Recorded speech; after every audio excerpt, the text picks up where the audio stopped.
Pemirsa, 10 hari jelang Pilpres, Amerika Serikat Kamala Harris akan mengampanyekan isu hak aborsi di Texas bersama penyanyi Beyonce. Sementara itu, Donald Trump juga akan berkampanye di negara bagian yang sama dengan mengusung isu berbeda. Dan untuk laporan selengkapnya dan informasi-informasi lainnya dari Amerika Serikat, kita langsung bergabung dengan jurnalis VOA, ada Valdia Baraputri di Washington DC. Valdia, mengapa kedua kandidat ini terfokus pada daerah Texas?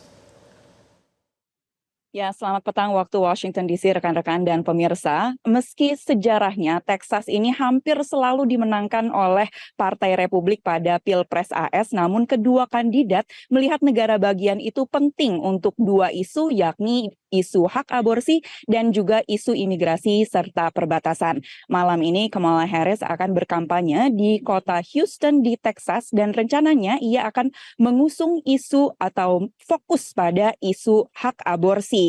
Mengapa di Texas? Karena Texas ini adalah negara bagian di AS dengan restriksi atau peraturan pelarangan aborsi yang terketat di Amerika Serikat.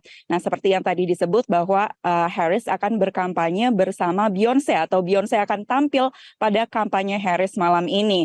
Beyonce ini hometown-nya atau kampung halamannya adalah di Texas. Selain itu, Harris juga telah menggunakan lagu Beyonce berjudul Freedom yang dipakai sebagai lagu utama kampanyenya.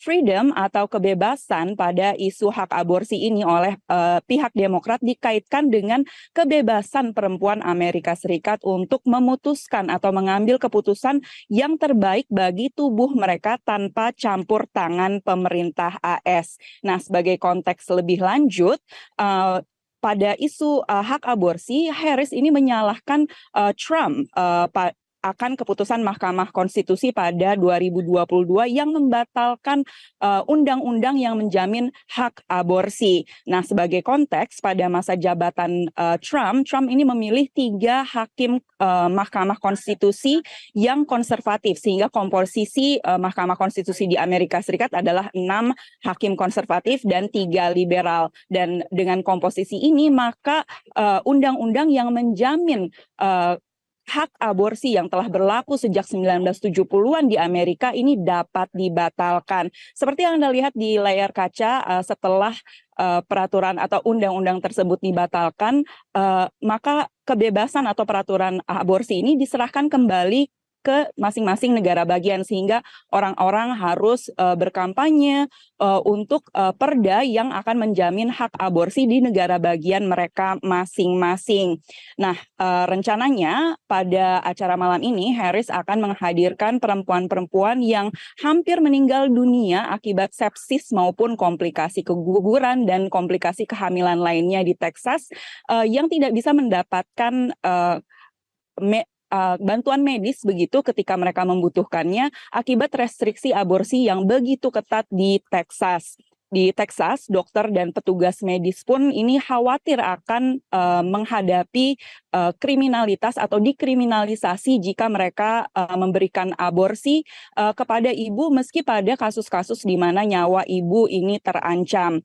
Nah, dalam isu aborsi ini, hal ini telah menjadi liabilitas atau titik kelemahan bagi Trump yang tadi seperti yang saya jelaskan menunjuk hakim-hakim konservatif di Mahkamah Konstitusi yang pada akhirnya membatalkan undang-undang yang menjamin hak aborsi nasional. Dan dalam berbagai kesempatan, Trump selalu menekankan atau menggarisbawahi bahwa peraturan ini dikembalikan lagi ke negara bagian, namun ia tidak memberikan jaminan bahwa tidak akan ada pelarangan hak atau pelarangan aborsi nasional jika ia menjabat sebagai presiden lagi. Baru belakangan ini ia mengatakan bahwa jika ada undang-undang yang melarang aborsi nasional, ia akan memveto undang-undang tersebut, namun tidak jelas apakah hal tersebut akan mempengaruhi pemilih dengan pemilu yang telah semakin dekat. Nah, hari ini Trump juga berada di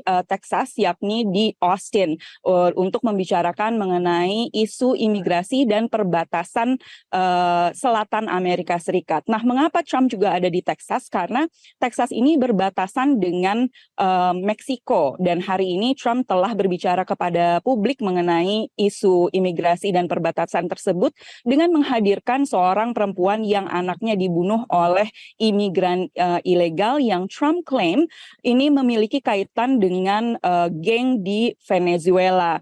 Trump ini memang selalu mengaitkan isu imigrasi ilegal ini dengan tingkat kriminalitas di AS.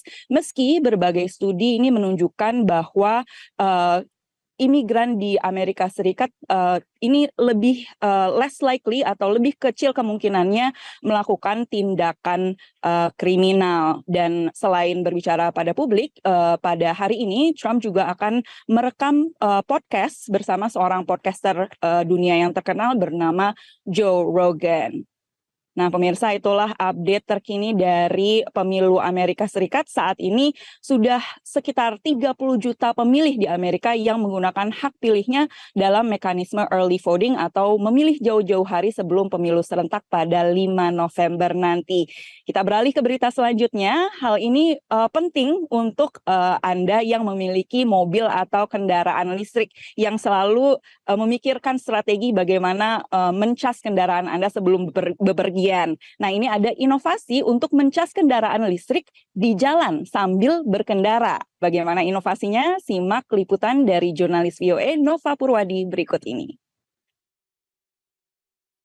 Peneliti dari Purdue University bersama Dinas Transportasi Negara Bagian Indiana sedang menguji coba cara baru mencas baterai kendaraan listrik alias EV, yaitu memasang elemen di bawah jalan. This system, you'd be able to drive your small vehicle down it, and it would be able to charge the batteries you drive over the pavement at speed. So the speed limit here is only 55 miles an hour, but you could go even faster and it would charge the battery. Prinsipnya mirip dengan pengecasan nirkabel yang telah lazim bagi perangkat elektronik konsumen. So it works similar to the way you charge your cell phone at home when you lay it on that cell phone charger. That cell phone charger sets up a magnetic field.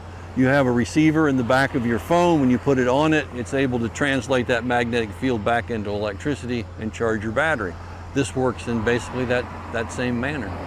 Hanya saja pengecasan bawah jalan ini dibangun dalam skala jauh lebih besar, dan yang akan pertama dicas adalah truk-truk pengangkut barang di jalan bebas hambatan.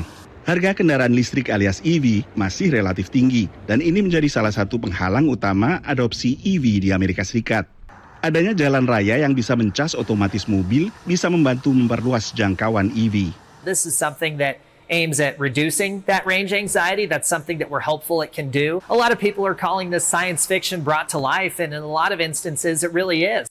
Pengecasan EV sambil melaju di jalan raya sudah pernah dicoba di Detroit, negara bagian Michigan, meski hanya melibatkan selintas jalan relatif pendek di kota yang menjadi pusat industri otomotif tersebut. Ya, pemirsa, akan sangat praktis sekali ya jika inovasi ini bisa meluas ke bagian-bagian bahkan ke negara lain. Kita kembali ke studio di Jakarta. Rekan-rekan. Baik, Valdia Baraputri, terima kasih atas informasi menarik Anda langsung dari Washington DC.